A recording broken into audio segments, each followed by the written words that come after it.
There are places on Earth that hold their secrets tightly. Places where the line between history and legend dissolves into dust. Beneath the Giza Plateau, under the watchful gaze of the Sphinx and the shadow of Khafre's pyramid, lies such a place. The experience of descending into it is said to be profoundly unsettling. One explorer recounted the shock of the journey, discovering human bones scattered in the darkness underfoot. He called it simply the creepiest place I've ever been in my life. It is called the Osiris Shaft, a subterranean anomaly carved not by nature but by human hands, plunging 100 feet into the limestone bedrock. It is a puzzle box of waterlogged chambers, megalithic sarcophagi, and ritual remains arranged in ways that defy everything we thought we knew about ancient Egypt. What was uncovered here did not just unearth history, it unearthed a question. A question that challenges the very foundations of Egyptology and suggests that beneath the tidy narrative of pharaohs and tombs lies a far stranger, more complex reality. For centuries, whispers echoed around Giza. Villagers spoke of hollow ground beneath the causeway. Travelers repeated rumors of flooded tunnels far below the desert floor. These were tales easily dismissed as folklore, until one name surfaced from the depths of the past: Herodotus. The Greek historian, visiting Egypt around 450 BCE, described a secret tomb beneath the pyramids. In it, a chamber surrounded by water, with a coffin resting on a stone island. It sounded like pure myth, an artificial lake, an island of stone. Even many Egyptologists chalked it up to Herodotus' fondness for colorful detail. After all, he was called the father of history, and by some, the father of lies. Yet myths have a way of clinging to the edges of truth. For millennia, the story persisted. Then, in 1933, the rumor cracked open. Egyptian archaeologist Dr. Salim Hassan, leading digs at Giza, stumbled upon a vertical shaft carved into the bedrock just below Khafre's causeway. As his team descended, the scene grew eerily familiar. The shaft led to a chamber, and from that chamber, another plunged even deeper. But they soon encountered a relentless enemy: water. Groundwater seeped into the chambers, filling the lower levels. For 4 years, Hassan battled the flood. Pumps roared day and night, but the desert was merciless. The water always won. Frustrated, Hassan abandoned the excavation. He documented what he could: multiple levels, rectangular chambers, and later burials from Egypt's Saite period. He concluded the site was an impressive but relatively late addition to the plateau. The Osiris Shaft, as it came to be called, slipped back into obscurity, its deepest secrets still submerged. For decades, it was little more than a footnote in dusty excavation reports. Until 1999, Dr. Zahi Hawass, armed with modern pumps and a relentless drive, returned to the shaft. His mission was not just to finish what Hassan started, but to confront the legend head-on. Was Herodotus telling the truth? The first level, 30 feet down, was an immediate anomaly. No golden treasures glittered in the torchlight. No hieroglyphic prayers adorned the walls. There was only raw, silent limestone. In the context of Egyptian funerary architecture, this austerity is deeply unsettling. Tombs were machines for eternity, covered in inscriptions to guide and protect the deceased. Silence was deliberate. This chamber felt less like a tomb and more like a threshold, an antechamber designed to strip away the world of the living before the true journey began. The yawning shaft in the floor beckoned downwards. They were only at the beginning. Dropping another 40 feet, the team entered the second level. And here, the mystery deepened into a stark contradiction. The chamber was a stage set for a ritual drama. Niches were cut into the walls, and wedged within them were 2 colossal sarcophagi. They were blank. No inscriptions, no owner's mark, just silent, imposing slabs of stone. And scattered across the floor, a grim discovery: human remains. But this was no simple burial. Closer inspection revealed a disturbing pattern. The bones, arms, ribs, legs, belonged predominantly to the right sides of bodies. It was a deliberate, selective arrangement. An orthopedic surgeon confirmed it. This was no accident. The parallel is immediate and shocking.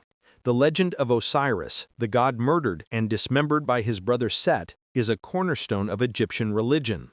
Yet the entire purpose of mummification was to preserve the body's completeness for the afterlife. To deliberately dismember and scatter remains was an act of profound religious violation. So why was it happening here? Was this a ritual echo of Osiris's fate?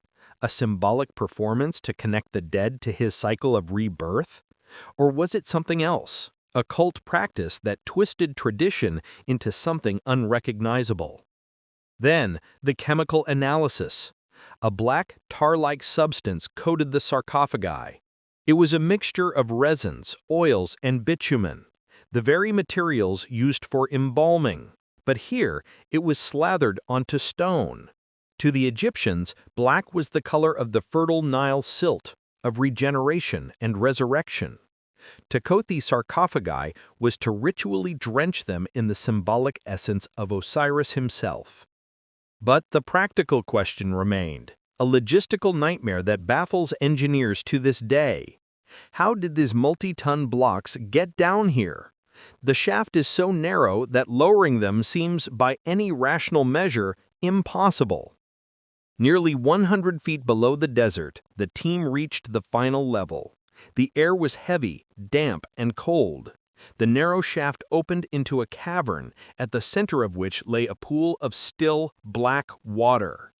And there, rising from the water, was the very thing Herodotus had described 24 centuries earlier: a rectangular stone island, and upon it, a colossal granite sarcophagus, its lid partially submerged. A myth made stone.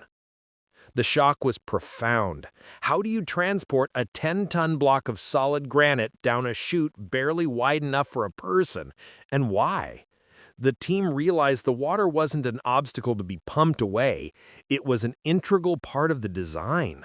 In Egyptian cosmology, the underworld was inseparable from the primeval waters of chaos known as Nun, from which all creation emerged. This flooded chamber wasn't a tomb. It was a physical manifestation of that cosmogony, a place of death and creation, all at once. And when Hawas's team finally opened the sarcophagus, it was empty. The absence of a body was the final critical clue. This was not a tomb for a pharaoh. It was a cenotaph, a symbolic burial place for the god Osiris himself, a place where stone, water, and ritual converged. With the discovery of the empty cenotaph, the disparate, confusing pieces of the puzzle began to form a new, unsettling picture. The Osiris shaft was not a tomb, it was something far more sophisticated. The dating evidence only deepened the complexity. While some artifacts pointed to the late period around 500 BCE, pottery shards from the Old Kingdom, nearly 2,000 years earlier, were also found. Thermoluminescent dating of the sarcophagi themselves pointed back to the Pyramid Age. This wasn't a single-use site, it was a sacred place reused for millennia, a historical palimpsest where generations of priests layered their rituals atop something far more ancient. When viewed not as a tomb, but as a piece of technology, its design begins to make sense. Consider the elements. The acoustics. In the lowest chamber, sound behaves anomalously. A single chant rebounds, its frequency shifting, creating a psychoacoustic environment where one voice becomes a chorus. It would have felt as if the gods themselves were answering.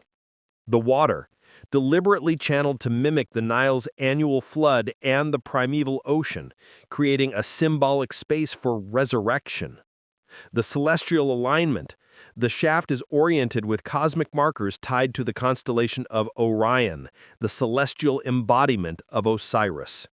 Put it all together, and the Osiris shaft emerges as a kind of ritual machine, a structure engineered to combine stone, sound, water, and cosmology into a sensory portal.